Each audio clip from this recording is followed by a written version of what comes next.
warahmatullahi wabarakatuh.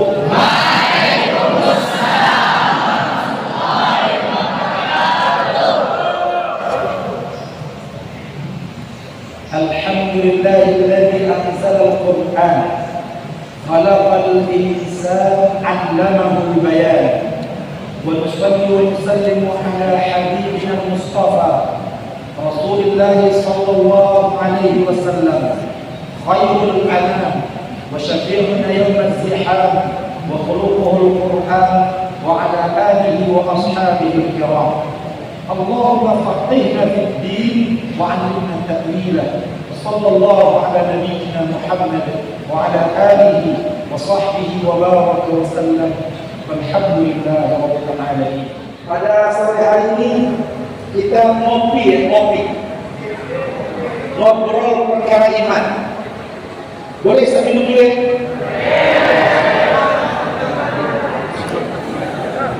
Tangan semua ini paham. Semua tangan dipaham.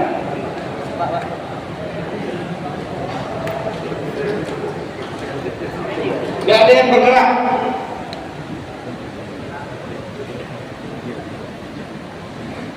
Gak ada yang tengok kiri kanan, tengok ke depan. Sebab dalam ilmu psikologi, ilmu nafs, selagi tangannya menggaruk pahanya atau menggaruk badannya, dia tidak akan khusyuk, dia tidak akan fokus.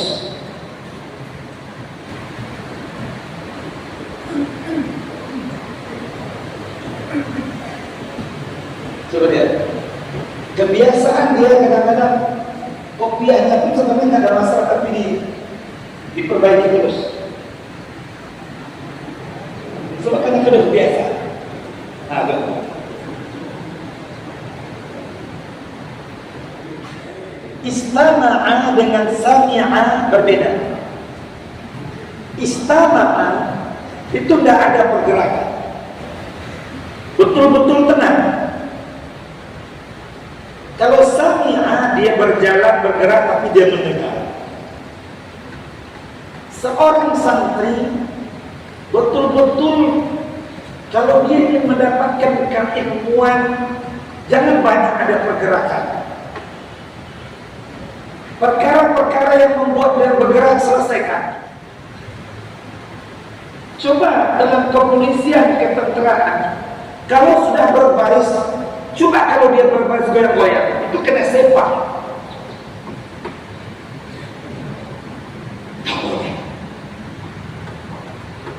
Abu Hurairah pernah satu hari mendengar Rasulullah sallallahu alaihi wasallam, dia mengatakan, "Ijlisu." Duduk. Abu Hurairah belum masuk ke masjid, dia mendengar perkataan Nabi, dia duduk di luar sampai Nabi selesai ceramah. Sampai ke tahap itu kepatuhan para sahabat kepada baginda Rasulullah sallallahu alaihi wasallam. Baru dia mendapatkan keilmuan.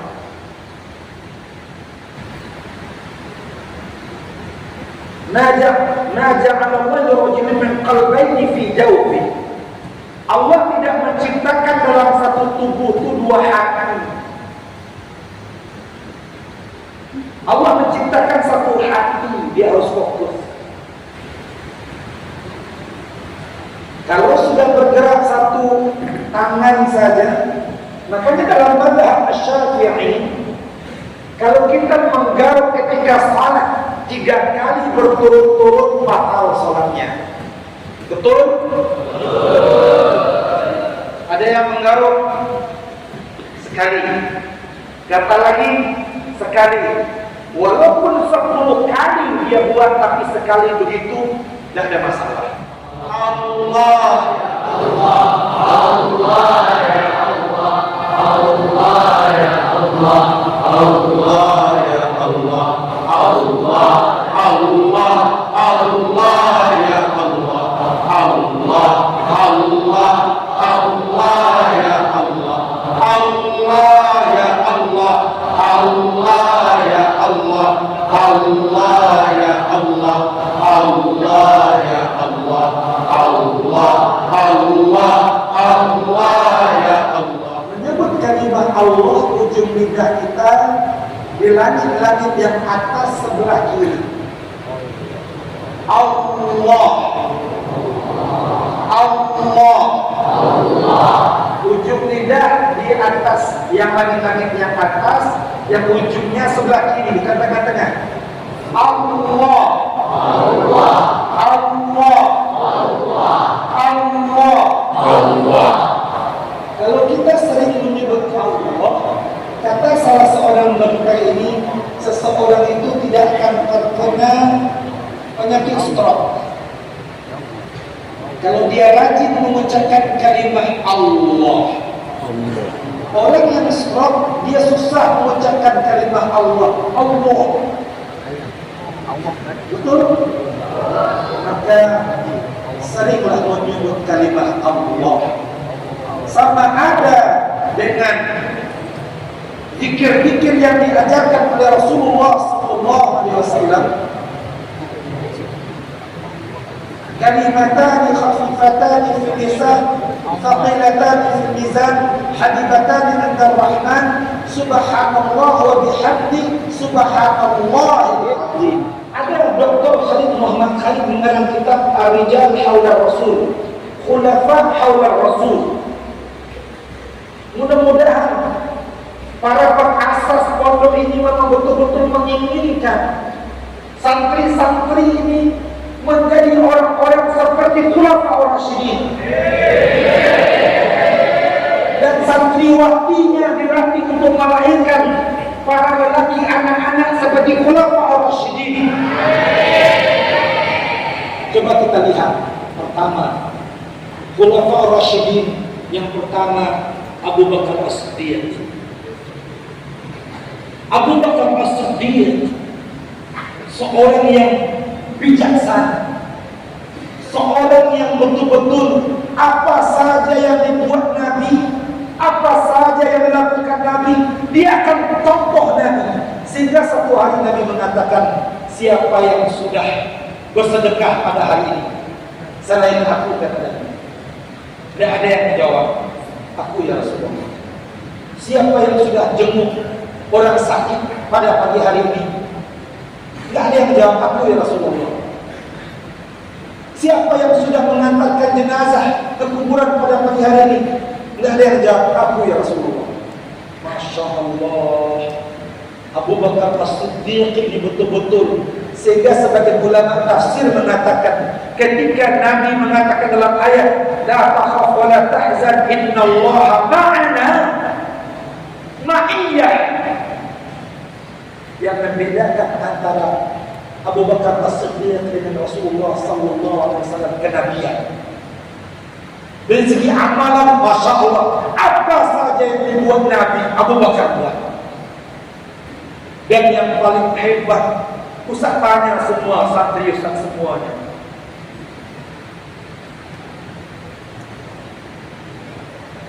Berbedakah salat kita dengan salat Abu Bakar As-Siddiq? Rukuk kita sama enggak dengan rukuknya Abu Bakar As-Siddiq? Sujud kita sama enggak? Kita berpuasa sama enggak? Kita berpuasa seperti Abu Bakar As-Siddiq? Jamnya sama enggak? Lalu kenapa Nabi mengatakan sallallahu alaihi wasallam, kalau ditimbang iman Abu Bakar As-Siddiq dengan iman seluruh umatku, masih berat imannya Abu Bakar As-Siddiq?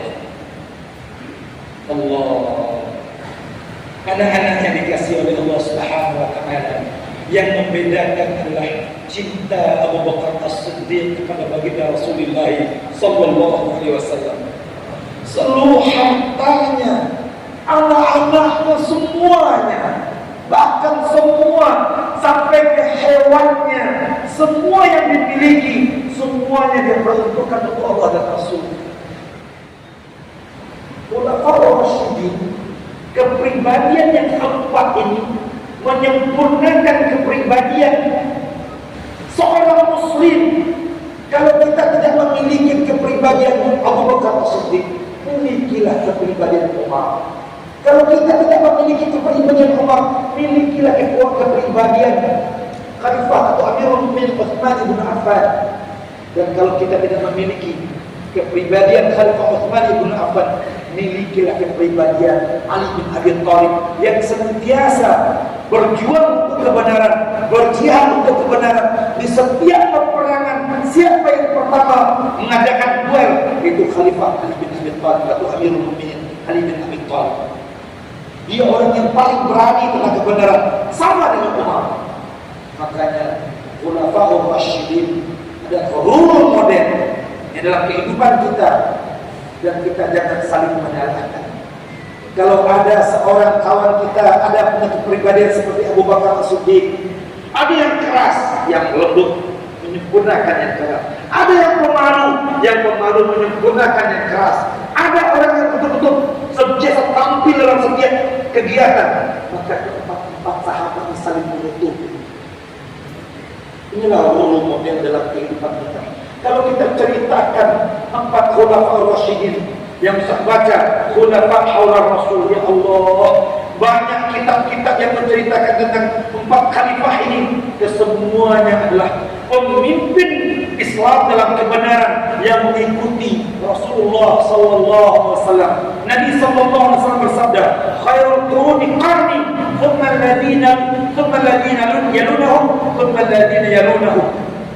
Sebaik-baik kurun adalah kurunku, kata Nabi, kemudian yang setelahku, kemudian yang setelahku.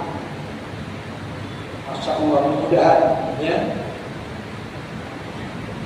santri dan santriwati Khulafaur Rasyidin betul-betul melaksanakan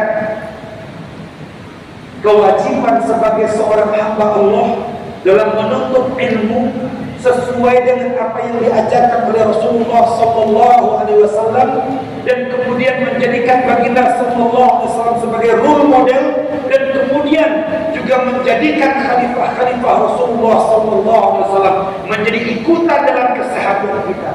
Kalau ini dilahirkan dalam Islam, Islam akan menjadi hebat. Sehingga ada satu perkataan yang terkenal ya di kalangan para sahabat, a'azzanallahu bil Islam wa a'azzal Islamu bina. Kami mulia karena Islam, karena kami mulia Islam dimuliakan di dunia. Ingat, kenal dengan iblis? Kenal? Iblis itu dia makhluk Allah yang paling dekat dengan Allah. Dalam tafsir Ibnu Katsir menyatakan, inna azazil min asyaddil malaikati ilman wa ibadatan. Azazil itu termasuk sejenis malaikat. Dia bukan malaikat tapi jenis-jenis malaikat, sebab jin diciptakan daripada api, api itu bercahaya, sedangkan malaikat diciptakan daripada cahaya. Ketaatannya, tauhidnya, ibadahnya mengalahkan para malaikat. Tapi karena nggak ada akhlak, nothing di sisi Allah Subhanahu wa Ta'ala. Nggak ada nilainya, walaupun tinggi ilmunya, kalau dia tidak punya akhlak, nothing di sisi Allah, tidak ada nilainya. Maka Imam Malik mengatakan, man tafaqqaha wa lam yatasawwafa faqad tazannaqa, wa man tasawwafa wa lam yatafaqqaha faqad tafassaqa, wa man tafaqqaha wa tasawwafa faqad tahaqqaqa. Imam Malik mengatakan, seorang yang belajar ilmu agama syariat tapi tidak ada akhlak, dia sindir orang yang punya akhlak. Siapa yang belajar tasawuf tapi tidak belajar hukum-hukum syariat, fasik pula, dia suka melanggar. Kata Imam Malik, siapa yang belajar syariat dihiasi dengan akhlak, maka dia akan sampai kepada hakikat. Maka yang dimuliakan di sini ilmu atau akhlak lebih dulu. Akhlak. Sebab Imam Syafi'i ketika dia habis belajar dengan Imam Malik, dia pulang ke rumah ibunya, diketuknya pintu ibunya. Siapa? Kata ibunya, Syafi'i, anak buah ibu. Apa yang kau bawa? Ilmu dengan adab. Kata ibu Imam Syafi'i, kau bukan anakku. Sampai 3 kali, betul, saya ini anak ibu. Apa yang kamu bawa? Ilmu dengan adab. Ibunya mengatakan, kau bukan anakku.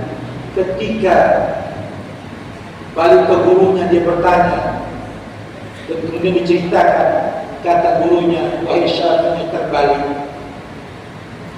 Seharusnya menjawab adab dengan ilmu. Dia pulang, dia ketuk pintu.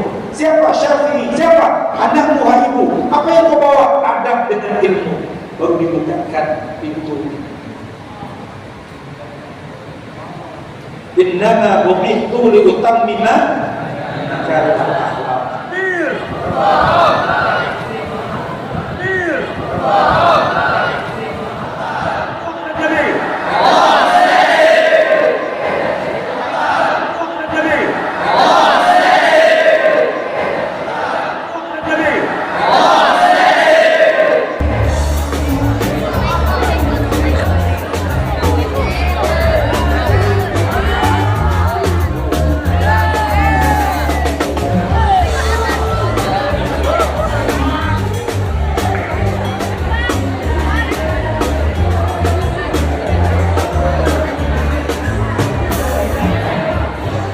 Alhamdulillah, kami sekarang berada di Pondok Pesantren Khulafaur Rasyidin bersama Kiai Haji Ramlan, Kiai Haji Suwanto dan kawan-kawan semuanya.